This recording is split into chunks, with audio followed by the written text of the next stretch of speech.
Hey, how you doing there again, folks? Me again, of course, Brandon Wenzel. Come back at you, another offering off my sampler platter. Yes, indeed, folks, sampler video series videos I've been doing for a little while now. I'll go over there to try out food and drink items. I eat stuff, I drink stuff, then, folks, I'm going to talk about stuff. I'm going to let you know all that you need to know about hopefully delicious stuff that time I'm doing this, folks, I'm not going to lie, I didn't know these were a thing until I stopped into a Walgreens, so, woo! But we'll get to that. Folks, it's super simple format. I'm going to go over there, I'm going to try out food and or drink items for you. Whilst I'm doing so, I'm yammer on about it for a bit. Whilst I'm doing all that, I'm inside my truck, and whilst I'm doing all that, folks, I'm wearing a super cool shirt. And folks, when I wear super cool shirts, I always like to highlight the super cool shirt. What super cool shirt am I wearing for you today, folks? Well, happens to be my brand new-ish, boom, Rebel, but specifically, boom, Ayatoya. That's the name of the artist. If you're unfamiliar with Ayatoya, so was I, up until a few weeks ago. She is this badass, like, industrial electronic artist out of Chicago, who I'd never, despite living in Illinois, very much, I love the local music scene. Even all these years on, I still run into new stuff all the time. And she was one of the bands, or one of the artists, in her case, where she was touring with Cold and Orgy on their tour that they were on. And I really dug what she was doing. She was super badass, and they had this whole sort of like, 80s futuristic kind of style, sort of themed like the way that she was done up and like the whole setup and everything. I love stuff like that, man. I just think that's really cool. I think it's really incredible when an artist can go up on stage and, just present all that stuff and be that one person, that one highlight. I liked her so much. I got some merch from her. I went over there and got to meet her at her merch table after the show. She was super nice. I even got some videos of her performance. Those videos are on this channel as well, just in case you maybe want to check them out. And on top of that, I'd be more than happy to point you in her direction because I think her music is awesome. But anyway, what am I trying for you today, folks? What is it? Why did I not know that it was a thing until I went to Walgreens? Because, well, folks, boom, I went to Walgreens and it's this. It's from Lay's. It is a limited summer flavor. It is Salsa Fresca and flavored with other natural flavors. First of all, let's get a thing for the thing. It looks like that, or something like that. Maybe, I don't know. Trying to get like where there's sure, man. So it's a limited summer flavor. It's tomato, zesty, rich, and crunchy. So I mean, it looks like it's tomato and lime, and then maybe some pepper. That's like the flavors that they're putting on the back. Let's give it a go. And I knew that they're doing like limited edition flavor, like they're doing the Cubano sandwich again. But I reviewed that last year. I just, okay, it's got some pungentness to it. Let's get a proper chip. These are like the classic, just thin style ones. They're not kettle or anything like that. Are they? Doesn't look like it.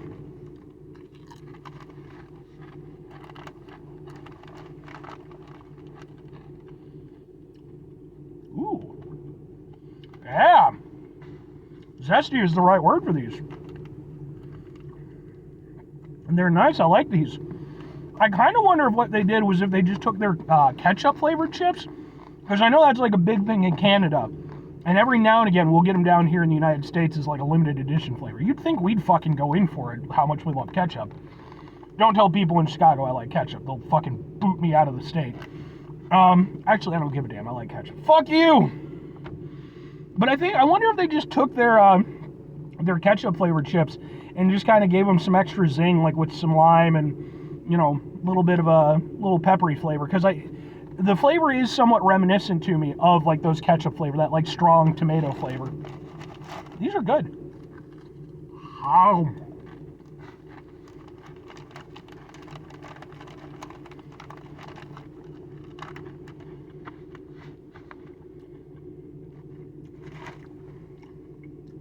Yeah.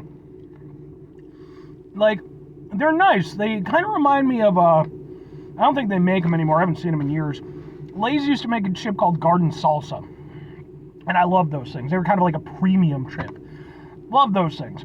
This kind of reminds me of that, but with a little bit more caliente, That was a thing I just did in real life. No, I actually really like these. Like, the tomato flavor is nice. Like, all the flavors are very like punchy, you know, but like not in a heavy-handed kind of way. They're just very like, yeah, there we go, you know, and you can taste all the different elements. I really like the tomato aspect. It comes through really nicely, and with that kind of like zesty lime flavor, it kind of gives it almost like a freshness to it, you know. Like these are very light tasting chips, despite being, you know, just.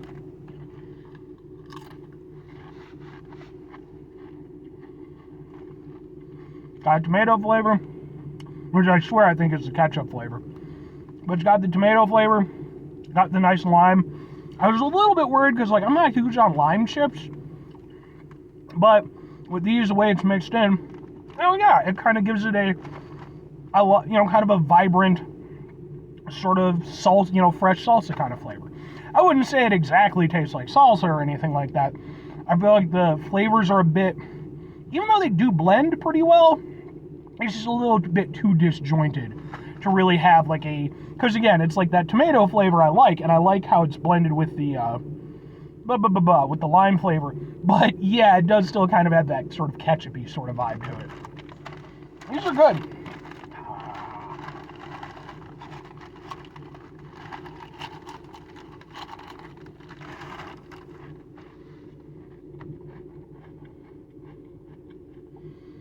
And then, you know, there's just a little something extra with that kind of chili flavor. It's not, they're not hot or anything, but it just gives it the mix of the zing from the lime, plus that little oomph from the chili, and it's nice. It gives it just a little heat kind of at the back of your throat, but not like spicy, just enough to let you know that it's there and make you appreciate it. I like these a lot. I think these are, not only do I think these are really good, I think they're a great summer flavor. Sometimes they do, like, you know, whatever flavor, and I'm like, you know, like the theming doesn't seem right. This, I think, perfectly hits. But, two questions have to be asked. Would I get them again? Would I recommend them? Yes and yes. I think on both counts. I think these are really tasty. I think the flavor does a really good job of representing. Again, I don't think it's like one-to-one with a salsa, but it does a good job of representing the flavors that it's trying to put on display. It's got some depth, a little complexity to it. I like these a lot. I think these are really good. I think they just, working with relatively simple flavors, but making sure you put them together the right way, that's all you got to do. And if I'm recommending, sorry, I'm a little bit out of it. If I'm recommending them, I think these are great. I think if you're already the type of person where you enjoy salsa flavored chips, these are just a nice addition to that. They're not quite like any salsa flavored chips that I've had before, but I do think that, you know, they fall nicely in that family, that branding, that flavoring of chips. And I just think they're really tasty, so I would definitely recommend them. Like, I don't even think, even if you're somebody who, you know, you're not like into heat or anything like that, again, they're not that hot, so 5 things before I get out of here. Have yourself a great rest of your day, spectacular rest of the week, monumental rest of the month, Spanish rest of your folks. Go over there, have yourselves a truly salsa-tastic rest of your life, because salsa is good. I think almost everybody can agree with that, right? Salsa is just fantastic. That's why you go out to like Mexican restaurants. What do? Salsa and chips. Like, they just assume you want it, and you do, because it's good. Final 2 things. Number 1, try to bring some positivity into the world. It's not always possible. It is, however, always appreciated, but what you do if you can't do all the time, I know I can't do all the time. Here's what you're going to do, folks. You're going to try not to be an asshole.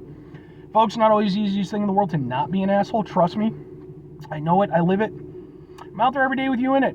Life can be stressful and frustrating and just bullshit sometimes, folks. And when we find ourselves in situations where we have to deal with said bullshit, it's important that we go over there whenever possible. Take a step back. Try to mitigate the level of assholishness in our lives. Hopefully do better for ourselves and for those around us. Very final thing, folks. Do the thing. Whatever the thing is for you, that's what I want you to go out and do.